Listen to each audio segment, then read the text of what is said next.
So I'm going to go off the deep end and say I know why people don't service their spare tire. Trunk of my car. Obviously, most of this is staged in a sense, but I was actually getting ready to do it anyway. But first of all, trunk of your car is usually filled up with whatever work gear or whatever you have. So you got to get that stuff out, clean the trunk out. In my case, I actually have a plastic covering that covers this entire area. You can probably see the lines created from it. That covers this entire trunk space. Now, I mean, every trunk might be different. Some spare tires are actually mounted like on a Jeep on the exterior, which is practical, and some are mounted beneath, but most passenger style cars, they're mounted in the trunk of the car, right?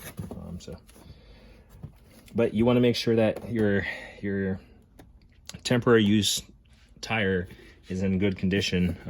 Like the thread, it's not something that you should be using a lot, but you want to make sure it's not dry rotted, or it's definitely not low on pressure.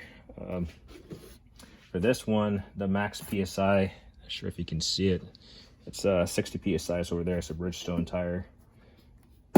So this is my car, the way it's set up. It has this inner piece that securely holds your tire irons and all that stuff.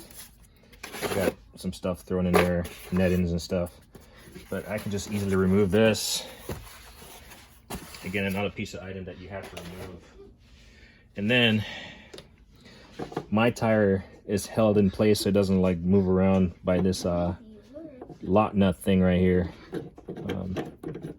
So this definitely takes some turns to get it out.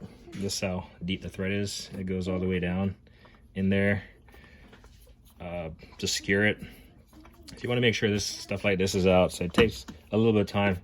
And then, as you can see, my tire, the tire valve stem is right here. I actually removed the cap already earlier. So you remove your little cap, but yeah, you can inflate it. Let me see if I can inflate it from right here. So we'll try to. In fact, I've never taken note of that before, so maybe that's a workaround, because I've always taken it out. So here I am learning something new, and that's partly because of this this inflator that I have, where it swivels, and then I can put it this way, whereas the ones I had previously, you had to like pretty much go forward on it or something. So this is unique. This is a Steelman. I really like this one. Let me see if I can power it for a second. This is a Steelman, and it's really nice. So we'll see what this car is registering PSI wise. Sorry if it's not in frame. So yeah, this is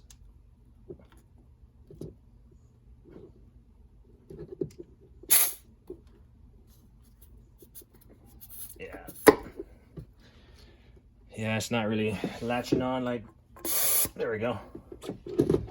So I'm not sure if you can see it, but it was showing about 54 PSI. We'll put some air in there. Like I said, the tire is calling for 60 PSI. I'll go slightly over 60, like 62 or something. So that's 62.2. Not sure if the camera can pick that up. We'll turn it on, get some backlight on there. There you go, 61.5, 62. There you go. So I guess I don't really have to tape mine out, but your tire might be different, where you have to take this stuff out, and it's cumbersome for one. So most people, well, for starters, most people just don't know that they need to service their spare tire. They just don't account for like changes in seasonal temperature and just leakage over time.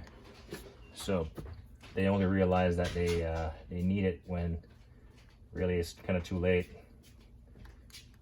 You're changing one of your main tires, and you reach for the spare and it's also flat. What do you do if you don't have like an electric air pump or something? And this one I can see the valve. If you push it one way, you can hear it leaking. So that could be the reason why it's like leaking down. It's like slow leaking. But that's my theory as to why most people don't service their stuff.